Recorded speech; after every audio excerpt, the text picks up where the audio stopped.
పశు సంపదకు పొంచి ఉన్న ఆరోగ్యపరమైనటువంటి ప్రమాదాలను తగ్గించే దిశగా పశు బీమా పథకం అమలుకు మేము నిరంతరం ప్రాధాన్యత ఇస్తున్నాం. పశు సేవలను మరింత బలోపేతం చేయడానికి కొత్త పశు వైద్య భవనాల నిర్మాణానికి 20 కోట్లను కేటాయిస్తూ మౌలిక వసతులను విస్తరిస్తున్నాం. అలాగే బడ్జెట్లో ప్రత్యేకంగా ప్రస్తావించకపోయినా మా సంకల్పం ఎంత స్పష్టమో చెప్పడానికి నిదర్శనం మత్స్యకార సేవలో పథకం అమలు. ఈ పథకం ద్వారా ఆర్థిక సహాయాన్ని 10,000 నుండి 20,000కు పెంచాం. దీని ద్వారా 1,20,000 మంది మత్స్యకార కుటుంబాలు లాభపడుతున్నాయి. ధరల స్థిరీకరణ నిధి. గత ప్రభుత్వం ధరల స్థిరీకరణ నిధికి భారీ కేటాయింపులు చేసినప్పటికీ వాటిని సమర్థవంతంగా వినియోగించలేదు. 2019-24 మధ్య కాలంలో ధరల స్థిరీకరణ నిధికి 7,500 కోట్లను బడ్జెట్లో కేటాయించినప్పటికీ 5 ఏళ్ల కాలంలో కేవలం 8,880 కోట్లను మాత్రమే 5 ఏళ్లలో ఖర్చు చేశారు.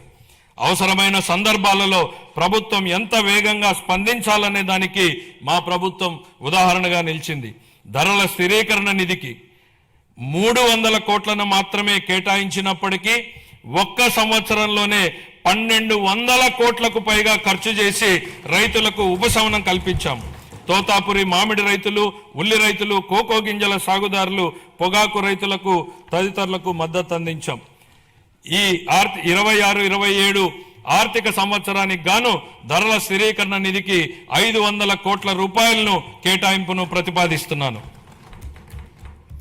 సహకార రంగం. పదవి బాధ్యతలు స్వీకరించినప్పటి నుంచి సహకార రంగాన్ని పునరుద్ధరించేందుకు మా ప్రభుత్వం కట్టుబడి పనిచేస్తోంది. యాప్కాప్, డిసిసిబిలు ప్యాక్స్తో కూడిన 3 అంచెల సహకార వ్యవస్థను బలోపేతం చేయడం ద్వారా గ్రామీణ ఆర్థిక వ్యవస్థకు మరింత బలం చేకూర్చాం. 25-26 ఆర్థిక సంవత్సరంలో 53.2 లక్షల సభ్యులకు సేవలందిస్తూ 7,600 కోట్లకు పైగా వ్యవసాయ రుణాలను మంజూరు చేశాయి. ముఖ్యమైన సాధనంగా 2021 ప్యాక్స్లను డిజిటైజ్ చేయగా అందులో 2017 సంఘాలు ఈ ప్యాక్స్గా కార్యకలాపాలను నిర్వహిస్తున్నాయి. దీనివల్ల సేవలు అందించడంలో ఆలస్యం గణనీయంగా తగ్గి పారదర్శకత పెరిగింది. 26-27 ఆర్థిక సంవత్సరానికి గాను వ్యవసాయ మరియు అనుబంధ రంగాలకు 13,598 కోట్ల రూపాయల కేటాయింపును ప్రతిపాదిస్తున్నాను.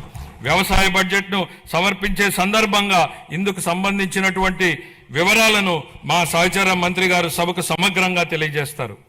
పాఠశాల విద్య, ఉన్నత విద్య, నైపుణ్యాభివృద్ధి, ఉపాధి శిక్షణ.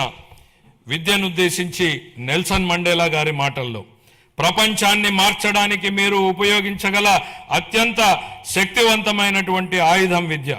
విద్య అనేది కేవలం భవనాలు, పాఠ్య ప్రణాళికలు లేదా పరీక్షలకే పరిమితం కాదు. తన బిడ్డ మంచి భవిష్యత్తును సాధిస్తాడనే నమ్మకంతో ఉన్న తల్లి కళ్ళల్లో కనిపించే ఆశే విద్య. గ్రామీణ ప్రాంతానికి చెందిన ఒక విద్యార్థి వైద్యుడు, ఇంజనీరు, ఉపాధ్యాయుడు లేదా సివిల్ సర్వెంట్ కావాలని కలలు కనే సంకల్పమే విద్య. మా ప్రభుత్వం విద్యను కేవలం పరిపాలనా బాధ్యతగా కాకుండా ఒక నైతిక కట్టుబాటుగా పరిగణిస్తుంది. మా దృష్టిలో పాఠశాలలను నిర్మించడం అంటే భవిష్యత్తును నిర్మించడం. శ్రీ నారా లోకేష్ గారి నాయకత్వంలో రాష్ట్రంలో విద్యా విధానం దృక్పథం లక్ష్య సాధన దిశగా దృష్టి సారిస్తోంది. పిల్లలు గ్లోబల్ స్థాయిలో పోటీ పడగల నైపుణ్యాలతో సిద్ధమవుతున్నారు. 2019-24 మధ్యకాలంలో ప్రభుత్వ విద్యా వ్యవస్థ తీవ్రమైనటువంటి సంస్థాగత వెనుకబాటుకు గురైంది.